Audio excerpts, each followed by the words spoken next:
Foreign Minister Kevin Rudd is currently in Washington for a series of high-level meetings on security issues, and he spoke to me from there just a few minutes ago. Kevin Rudd, thanks for joining us. Thanks for having me on the program. This was a major counter-terrorism operation against the world's most wanted man. Australia's been a very staunch ally of the US in the fight against terrorism. We've got a significant commitment to Afghanistan at a time when other countries are winding back. How much did we know about what the Americans were planning? Well, we would not expect to be informed of an operation like this involving high levels of confidentiality and secrecy.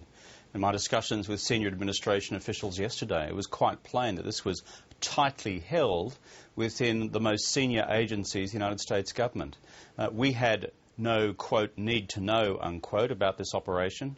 And the more people you tell about any such operations in advance, the more potentially you compromise the effectiveness of the operation. So the short answer to your question, Ali, is that we were not advised of the detail, and we are perfectly comfortable about that because it's a highly secret operation. Well, as you say, you've been meeting with the administration, with Hillary Clinton, you've been speaking with the Pentagon. Is it inconceivable that the Pakistani intelligence agencies did not know that Osama bin Laden was in their country? A couple of things to say about that.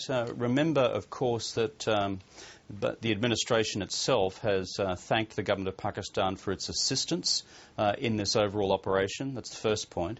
But secondly, it's equally plain that there are a bunch of open questions there which still need to be answered. Now, these are legitimate questions, and I know from my discussions yesterday that the administration will be prosecuting those questions in their engagement with the government in Islamabad. But of course, as Foreign Minister, you get far better intelligence than most, if not all, of our audience. What's your view? Look, you know, the more you're around in this sort of business, the more you can be surprised by what might appear to be the case and what might appear not to be the case. I have just learnt through long and bitter experience that you wait until the jury is in on these questions, and I'd much rather do that. And therefore there is obviously questions to be asked, questions to be answered. That will occur between the US and Pakistan. I'm sure we'll be briefed in due course about the outcome of all that. The other thing I'd say is that Pakistan itself is an extraordinarily difficult, complex operating environment.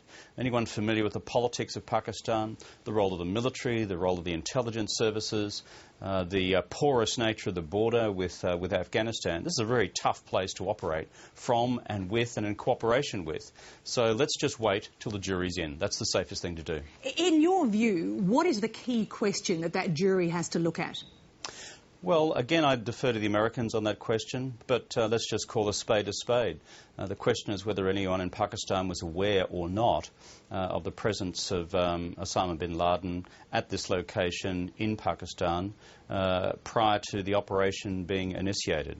That's an open question. I don't say that with any value-laden tone attached to it. Let's just see what the authorities produce by way of their response to legitimate questions from the US and from others. Clearly, though, you are prepared to countenance that possibility by accepting it as an open question. And would you also acknowledge that, of course, accusations or allegations of links between the Taliban or insurgents and high level of intelligence on the Pakistani side are not new?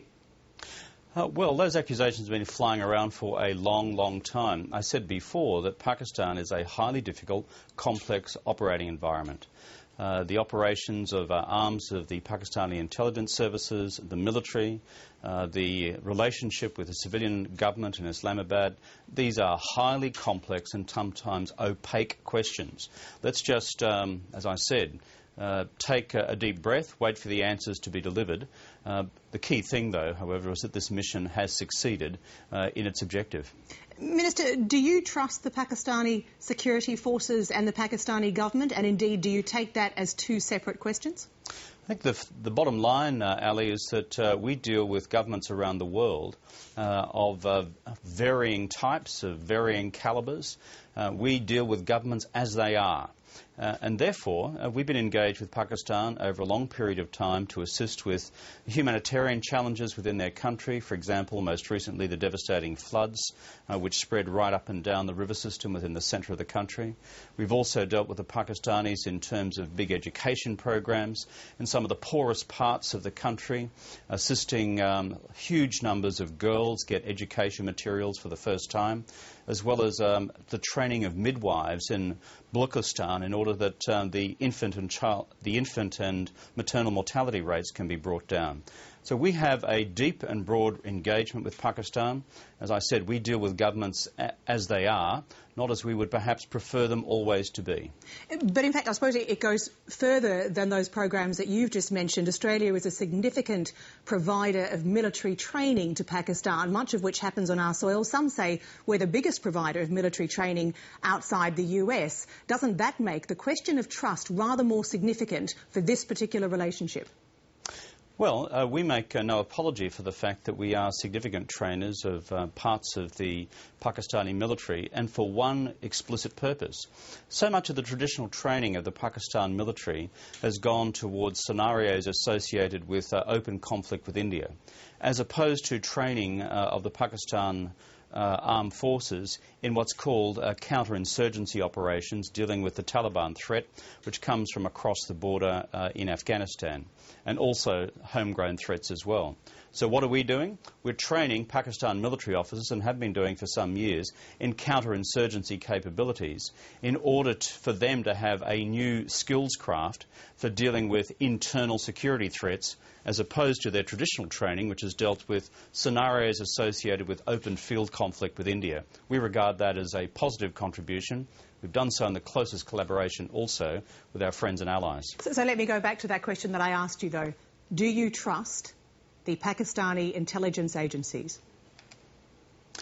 As I said before, Ali, we deal with governments as they are, and therefore we will work openly and cooperatively with the Pakistan administration, the Pakistan government, the armed forces and the intelligence agencies, and we do so as practically as possible.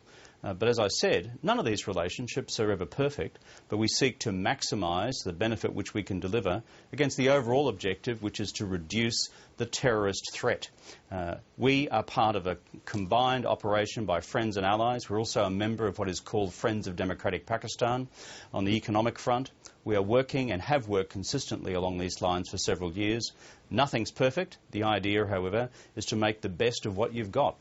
Let me perhaps phrase the question in a different way. Should the American investigation find or manage to prove that Pakistan did know that Osama bin Laden was in their country, what then? How does that change the game from Australia's perspective and also America's perspective?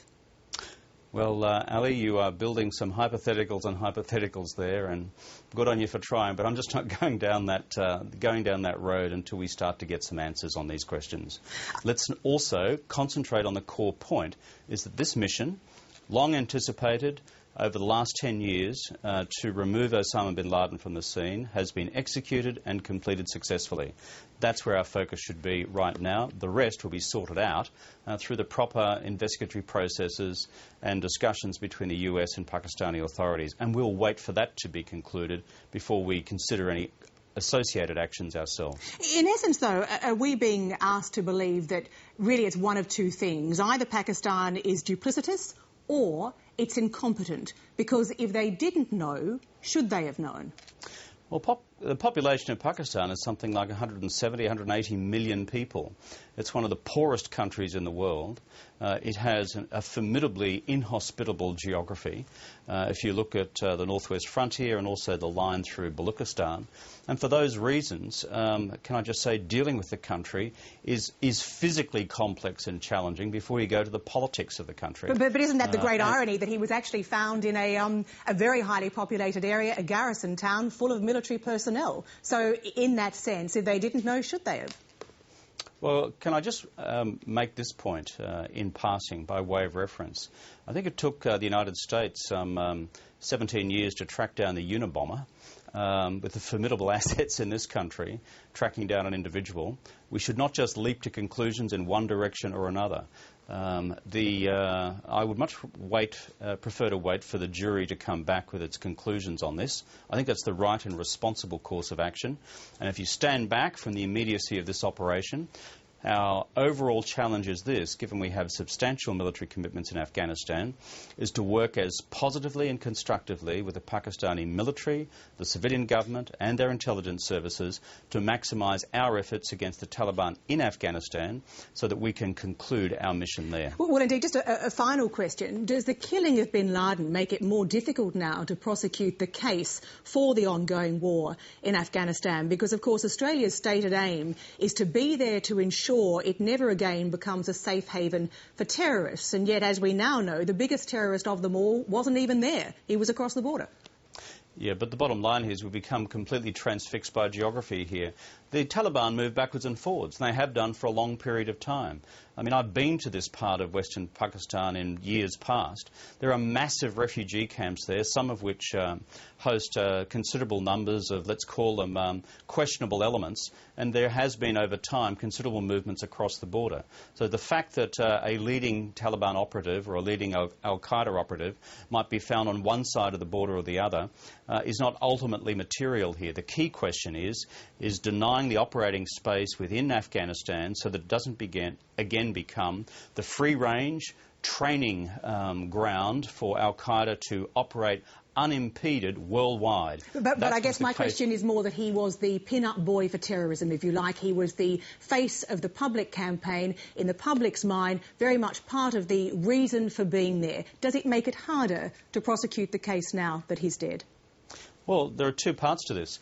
One is bringing to justice those who are responsible for mass murder. And remember, this individual is responsible for the planning which led to September 11 and also a whole series of terrorist attacks around the world, including the training of Jamar Islamiyah operatives in Southeast Asia who contributed to the Bali bombings, which murdered nearly 100 of our own. So bringing people to justice is our legal requirement under our international and national obligations to track down terrorists and bring them to justice. That's one part. The other part is this, intelligently and successfully prosecuting a campaign against terrorism on the ground. That's at multiple levels too. I mentioned before our humanitarian and economic engagement with Pakistan. Similarly in Afghanistan, where we're building schools, we're building health clinics, we're building roads, we're building mosques to support local community development and economic vibrancy, as well as doing the hard-edge stuff, which is working against Taliban operatives on the ground and Al-Qaeda operatives. That's what we're doing in a multi-tiered strategy, and I believe our troops and our personnel are doing it effectively. All right, Minister, thank you so much for joining us from Washington this morning. Thanks for having me on the program.